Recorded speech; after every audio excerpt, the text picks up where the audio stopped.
আল্লাহ রাসূল সাল্লাল্লাহু আলাইহি সাল্লামের হাদিস মুসলমানদের জন্য ফরজ করেছেন। কোরআনের বহু আয়াতে বলেছেন, আতিউল্লাহ ও আতিউর রাসূলা, আল্লাহকে মান্য করো এবং রাসূলকে মান্য করো।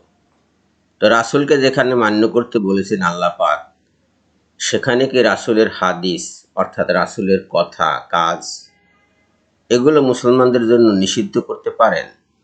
পারেন না। অথচ এই লোকগুলো বলছে যে আল্লাহ পাক এগুলোকে নিষিদ্ধ করেছেন। কেন বলছে?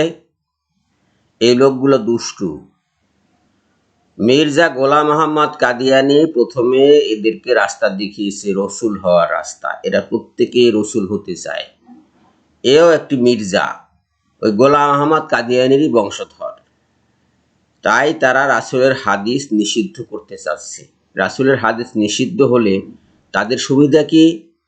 রাসূল যে শেষ নবী সেইটা আর কোথাও থাকে না।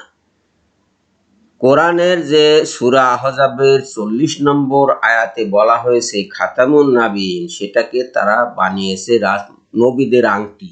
শেষ নবী ওটাকে বলে না তারা। খাতামুন নাবিয়িন দিয়ে তারা শেষ নবী বলে না, বুঝায় না।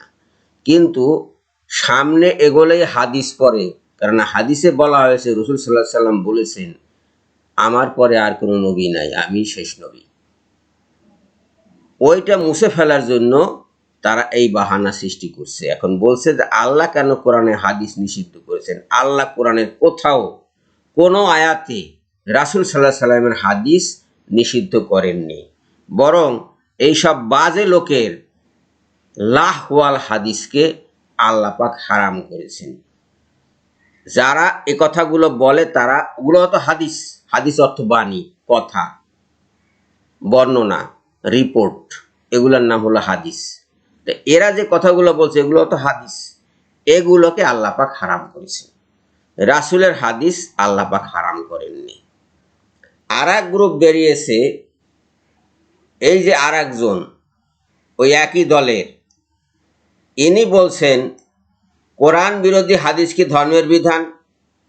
আপনি হাদিস গ্রন্থের কোথাও কি কোরআন বিরোধী কোনো হাদিস পেয়েছেন? কোরআন বিরোধী হাদিস কাকে বলে? কোরআনে বলছে সালাত আদায় করো, হাদিসে যদি বলা হতো সালাত আদায় করো না, তাহলে সেইটা কোরআন বিরোধী হাদিস হইতো। কোরআন বলেছে শুয়ারের মাংস হারাম করা হয়েছে, হাদিসে যদি বলা হতো যে শুয়ারের মাংস হালাল, তাহলে সেটা কোরআন বিরোধী হাদিস হতো। এরকম কোনো হাদিস কোথাও কোনো মুসলমানের ঘরে পাবেন না। সারা বিশ্বে খুঁজে মুসলমানদের মধ্যে প্রচলিত কোনো হাদিস কোরআন বিরোধী পাবেন না। অথচ এরা পাচ্ছে, কোত্থেকে পাচ্ছে? বানাচ্ছে। এরা নিজেরা লাহওয়াল হাদিস সৃষ্টি করে নিচ্ছে মুহাম্মদ সাল্লাল্লাহু আলাইহি সাল্লামের হাদিস নিষিদ্ধ করার জন্য। মুহাম্মদ সাল্লাল্লাহু আলাইহি সাল্লামের হাদিস নিষিদ্ধ হলে কোরআন আর বাস্তবায়ন হবে না।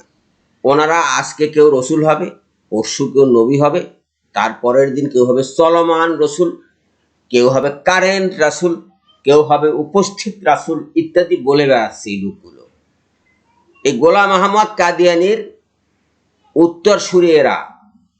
মুখে গোলাম মোহাম্মদ কাদিয়ানির নাম নিচ্ছে না, কিন্তু যা বলছে সেটা ওই কাদিয়ানিকে প্রতিষ্ঠা করার জন্য তারা বলছে, এবং নিজেরা এই আকাম কুকামগুলো করে বেড়াচ্ছে। টাকা পয়সা খরচ করে তারা সোশ্যাল মিডিয়াকে কিনে নিয়েছে। সোশ্যাল মিডিয়া তাদের পক্ষে কাজ করে। এদের বিপক্ষে যেসব ভিডিও আপলোড করা হয় সেগুলো প্রচারিত হয় না। আর এদের ভিডিওর উপরে মানুষ শকুনের মতো, মরা গরুর উপরে যেরকম শকুন ঝাঁপিয়ে পড়ে, সেরকম শকুনের মতো এদের ভিডিওর উপর মানুষ ঝাঁপিয়ে পড়ে, দেখে আর প্রশংসা করে। আপনারা কি কোরআন বিরোধী কোনো হাদিস কোথাও পেয়েছেন? একটা হাদিস কেউ বের করতে পারবেন? নাই। কিন্তু ওরা বলে এটা নাকি কোরআন বিরোধী হাদিস আছে এবং এটা ধর্মের বিধান হতে পারে না বলে তাদের ভাষ্য। নামাজ পড়ি আমরা, সেটা নাকি কোরআন বিরোধী কাজ। কোরআনের কোথায় বলেছে নামাজ পড়া যাবে না? বরং নামাজ পড়ার জন্য বারবার তাগিদ দেওয়া হয়েছে, রোজা রাখার জন্য বারবার তাগিদ দেওয়া হয়েছে, যাকাত দেওয়ার জন্য বারবার তাগিদ দেওয়া হয়েছে। এবাদতকে তারা সৎ কাজ বলে মনে করে না। সৎ কাজ তাদের কাছে এক জিনিস আর এবাদত আর এক জিনিস। বলে সবাই জানে ওটা কাজ, ওটা ইবাদত নয়। কাজ আর ইবাদতের মধ্যে পার্থক্য কি? মুসলমানের সব কাজই তো ইবাদত। নামাজ একটা কাজ, যা দিয়ে অঙ্গ সঞ্চালিত হয়, গতি সঞ্চার হয়, মানুষ যা কষ্ট করে করে, তাই তো কাজ। নামাজও কাজ, সৎ কাজ, নেক আমল।